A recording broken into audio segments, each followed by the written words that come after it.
Bien-aimés dans le Seigneur, Shalom, nous sommes dans la joie de nous retrouver ce jeudi 2 septembre 2021 pour une nouvelle méditation biblique et nous allons lire un texte dans le livre du prophète Ésaïe, chapitre 54, verset 17. Ésaïe 54, 17, voici ce que déclarent les Écritures. Nous lisons dans la version, la Bible du Semeur. Toute arme fabriquée pour te faire du mal n'atteindra pas son but, et tu pourras confondre tous tes accusateurs en jugement, car tel est l'apanage des serviteurs de l'Éternel, et c'est ainsi que je leur fais justice. L'Éternel le déclare. L'avantage du serviteur. L'avantage du serviteur ou l'apanage du serviteur. Bien-aimés dans le Seigneur, dans ce monde, nous vivons dans un contexte de combat. Hier, nous avions parlé de notre vraie lutte dans la méditation du mercredi 1er septembre. Nous ne devons pas nous tromper de cible, avons-nous dit.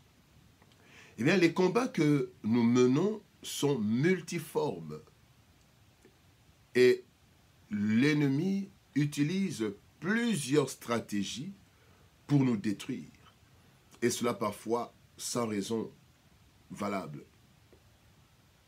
Heureusement, Dieu ne laisse jamais l'ennemi détruire les siens. Le texte du jour parle des stratégies souvent employées par nos adversaires et ennemis. Il y a les attaques et il y a aussi les accusations,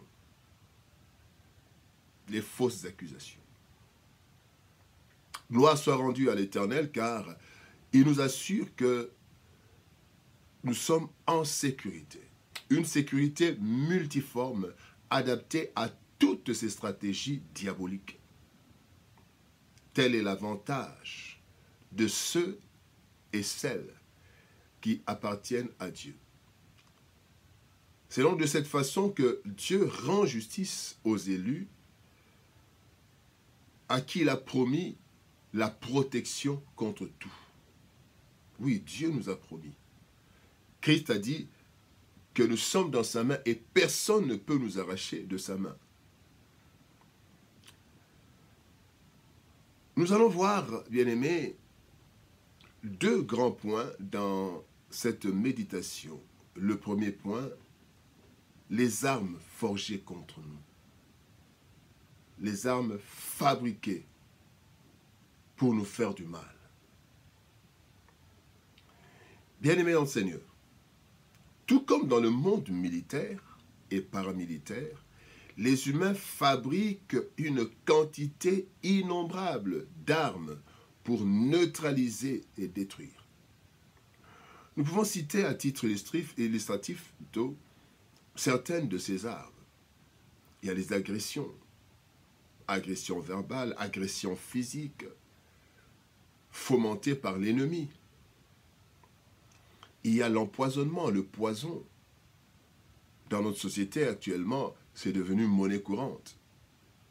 Même dans les églises, le poison, l'empoisonnement est une arme que l'ennemi utilise et a utilisée contre des serviteurs, contre des enfants de Dieu. Il y a les armes à feu ou les armes blanches ou les armes à feu carrément. Si on veut en finir avec vous physiquement, et l'ennemi peut utiliser des personnes avec des armes blanches, des bandits, ou des bandits armés avec armes blanches ou armes à feu. Il y a aussi les accidents, provoquer un accident. Il y a enfin les maladies. Ce n'est pas exhaustif, mais il y a les maladies. Il y a des maladies dans notre société, des maladies qui sont même, comme on dit, un peu comme des sorts jetés, mais des maladies qui amènent jusqu'à la mort. Voilà donc certaines armes que l'ennemi fabrique pour nous faire du mal. Des armes forgées contre nous, la maladie, les accidents, les armes à feu, les armes blanches, le poison, les agressions physiques. Eh bien, ces armes sont forgées pour détruire une personne, soit toute une famille, ou une communauté. Nous avons le génocide, qui est diabolique en fait, toute une communauté, et voire même toute une nation. L'ennemi nous attaque, il forge des armes contre une nation, contre un peuple, contre une communauté, contre une famille, contre une personne. Eh bien, nous ne sommes pas du tout exemptés, nous chrétiens. Nous ne sommes pas exemptés parce que nous appartenons à Christ, non. En effet, Christ ne nous a pas promis d'effacer tout danger, mais plutôt de nous arracher, donc nous délivrer des dangers, nous protéger des dangers, mais les dangers, il ne va pas les effacer. Il est dit par exemple dans le psaume 34, verset 8, « L'ange de l'Éternel campe autour de ceux qui le craignent. » Pas pour effacer le danger, mais il dit « Et il les arrache au danger. » Donc le danger peut être là, mais nous avons la protection. Voilà pourquoi la Bible dit « Toute âme forgée contre vous, contre nous. » Ainsi, bien-aimés, Dieu promet que ces armes, qui peuvent avoir de l'efficacité sur d'autres personnes, sur d'autres communautés, n'en auront point sur nous qui le servons, à moins que Dieu ne décide que notre fin est arrivée. Et là, c'est différent.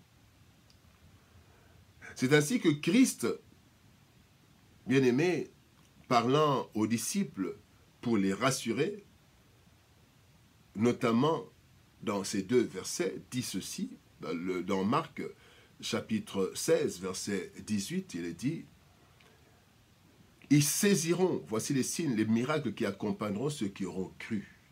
Ils saisiront des serpents, s'ils boivent quelques breuvages mortels, ils ne leur feront point de mal.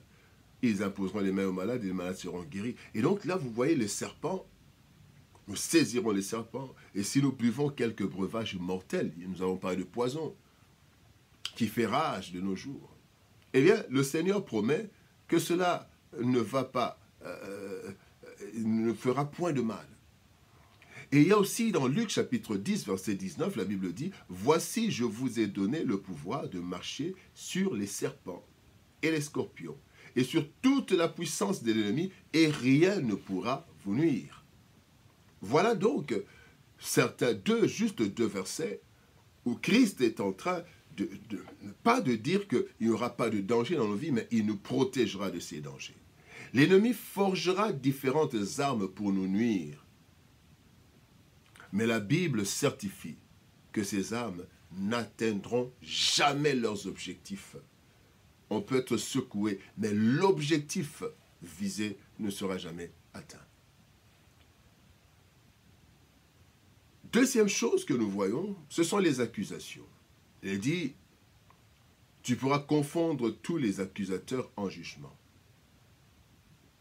Toute langue qui s'élèvera contre toi en jugement sera condamnée. Tu condamneras toute langue qui s'élèvera contre toi en jugement.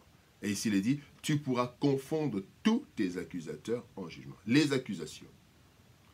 Bien-aimés, lorsque l'ennemi n'arrive pas à nous détruire, eh bien, il cherche à nous accuser auprès de ceux qui peuvent nous sanctionner ou nous détruire. Là aussi, le Seigneur nous accordera de la supériorité au cas où, évidemment, ces accusations sont fausses.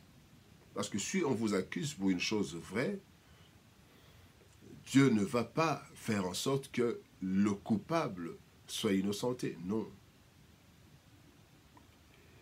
Eh bien, bien-aimés, le Seigneur Jésus rassure encore ses disciples en leur affirmant que le Saint-Esprit nous donnera les mots justes pour nous défendre et confondre l'ennemi quand nous serons accusés. Il le dit dans Matthieu chapitre 10, versets 19 à 20. Il dit, « Mais quand on vous livrera, ne vous inquiétez de la manière dont vous parlerez, ni de ce que vous direz. Ce que vous aurez à dire vous sera donné à l'heure même, car ce n'est pas vous qui parlerez, c'est l'Esprit de votre Père qui parlera en vous. Voilà comment nous allons condamner toute langue qui s'élèvera contre nous en justice. Le Seigneur confondra donc tous nos accusateurs, et leurs accusations tourneront à leur désavantage. Voici l'apanage des serviteurs. Bien-aimés dans le Seigneur, l'avantage du serviteur. Si l'Éternel ne nous accordait pas son soutien, nous serions déjà détruits. Dans ce double combat de la vie et de la foi, bien-aimés, Dieu nous accorde un avantage de taille. Il rend les armes des ennemis inefficaces et nous donne des arguments solides pour confondre l'ennemi dans ses accusations. Voilà ce qui doit nous donner de l'assurance dans ce monde hostile et nous permettre de marcher victorieusement en vivant pleinement notre foi. L'avantage du serviteur. Bien-aimés dans le Seigneur, que Dieu nous bénisse, que Dieu nous donne cette force, cette assurance dans notre marche, en sachant que nous avons un avantage. Toutes les armes que l'ennemi fabriquera contre nous n'atteindront jamais leurs objectifs. Et puis toutes les accusations qui seront portées faussement contre nous, bien-aimés, ne pourront pas nous nuire parce que le Seigneur nous donnera les paroles pour nous défendre et confondre l'ennemi. Tel est l'avantage du serviteur, de la servante. Que Dieu nous bénisse. Shalom, au revoir et à demain.